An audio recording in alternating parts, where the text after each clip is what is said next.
नमस्कार. शहाद्यात बोगस खत निर्मितीचा पर्दाफाश. रो हाऊसमध्ये सुरू होता अनधिकृत खताचा काळा बाजार. 3 लाखांचा मुद्देमाल जप्त. कृषी विभागाची कारवाई. शहादा शहरालगत मोईदा शिवारातील आदिनाथ पार्क परिसरातील एका रो हाऊसमध्ये अनधिकृत रासायनिक खताचे बोगस उत्पादन सुरू असल्याचा धक्कादायक प्रकार उघडकीस आला आहे.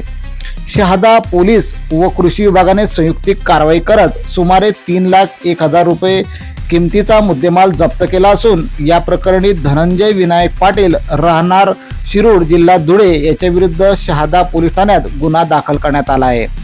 सरकारतर्फे कृषी अधिकारी तथा खत निरीक्षक विशाल कैलास वाकचौरे यांनी दिलेल्या फिर्यादीनुसार 29 जुलै रोजी दुपारी पोलीस निरीक्षक हेमंत पाटील यांना मिळालेल्या गोपनीय माहितीच्या आधारे मोईदा शिवारातील आदिनाथ पार्क येथे छापा टाकण्यात आला.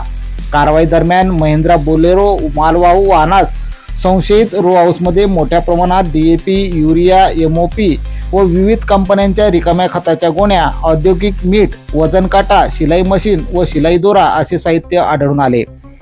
तपासात इफ्को, क्रिप्को आणि IPL या खत उत्पादक कंपन्यांच्या हुबेहूब छापील रिकाम्या गोण्या तसेच इतर कंपन्यांच्या उघडलेल्या पिशव्यांमधील खत भरून बोगस अनधिकृत खत तयार केले जात असल्याचा संशय व्यक्त करण्यात आला.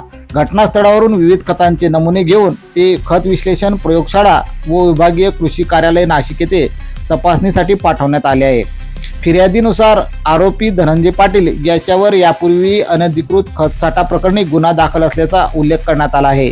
त्यामुळे तो सराईतपणे अशा प्रकारचे गैरप्रकार करत असल्याचा संशय बळावला आहे.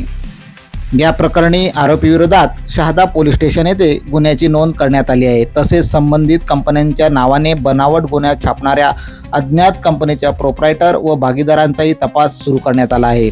पोलीस व कृषी विभाग या प्रकरणाचा अधिक तपास करत असून बोगस खत पुरवठ्यामागील संपूर्ण रॅकेट उघडकीस येण्याची शक्यता व्यक्त केली जात आहे. सदरची कारवाई कृषी विभाग तसेच शहादा पोलीस स्टेशनचे पोलीस निरीक्षक हेमंत कुमार पाटील सह कॉन्स्टेबल घनश्याम सूर्यवंशी, योगेश थोरात व प्रदीप वाघ यांच्या पथकाने केली आहे.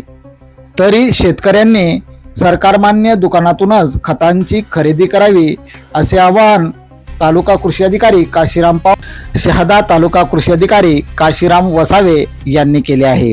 KTN news network, Shahada.